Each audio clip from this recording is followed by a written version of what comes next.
What, made up statistics? Oh, no, sir, no, sir, no, sir, no, sir. Made up statistics? No, sir, no, sir, no, sir, no, sir. Hold on. Madam, sir, the point I'm making is this.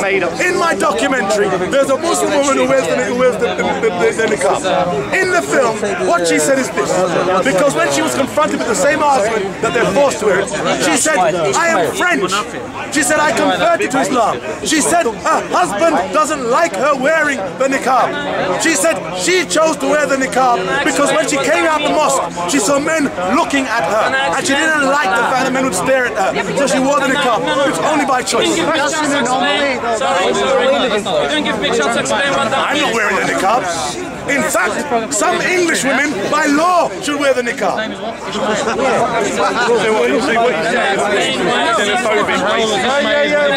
This man has been waiting. You had your point. You made your point, now you want to remix it. Finish your point. I said they've been forced by the extremists.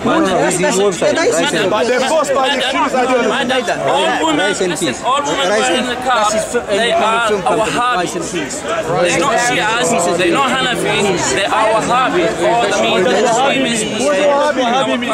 What's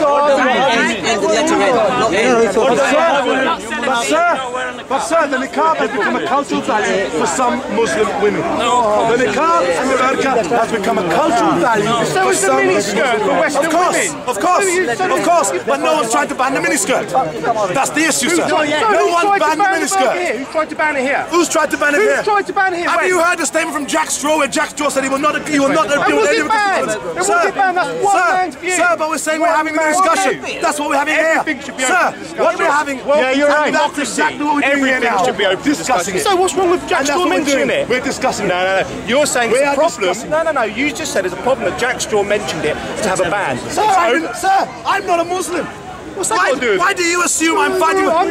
Sir, I have raised the debate. I have raised the debate to show you that in every society, wherever you are, these are cultural values, and that the Western woman here likewise is oppressed.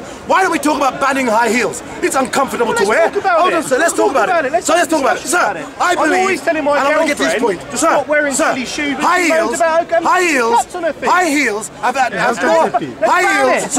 heels do more damage to your health than wearing the niqab or the burqa. So we should ban the high heels. It's a cultural value. Sir, your question. High heels are not a cultural value. Let's get to it. It's a culture. It's part of a culture. A dress code. It's culture. Like hip-hop wear. Young kids who wear baggy trousers, that's a part of the hip-hop culture. Try and understand it. People who wear suits in the city to go to work, it's a part of the culture. Do you think, my friend, do you think a woman who works in the city, do you think I could turn up working in the city trading stocks and shares like this? Be fucking honest. Be honest. Try your hardest. Could I turn up like this? Yo, yeah, man, I just come to trade some stocks. You gotta check the NASDAQ Tarata. Yeah, man, I gotta share some, just see where things are going on the sliding scale, I could not go in like that. Don't be so bloody daft. You're lying to yourself.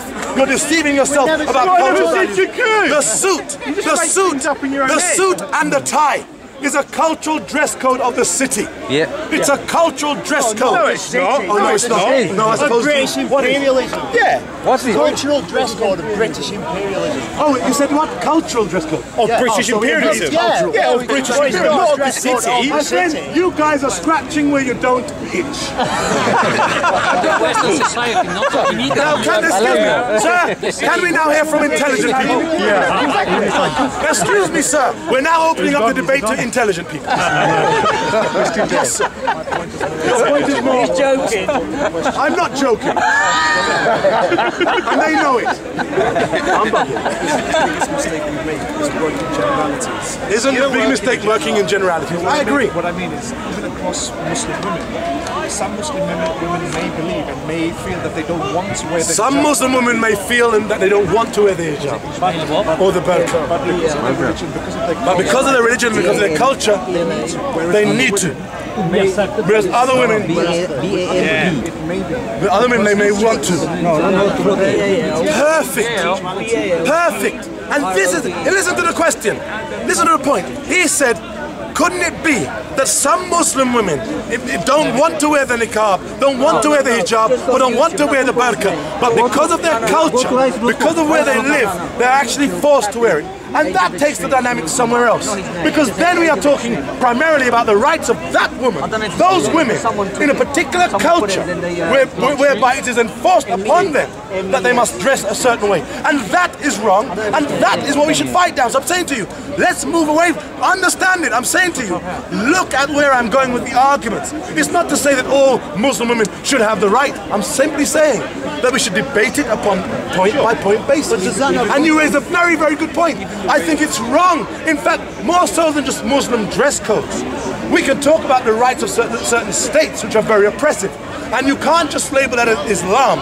You have to label it as a fundamentalist state. You look at Saudi Arabia, where women can't drive cars. They can't vote, but then men can't vote either, so fuck it.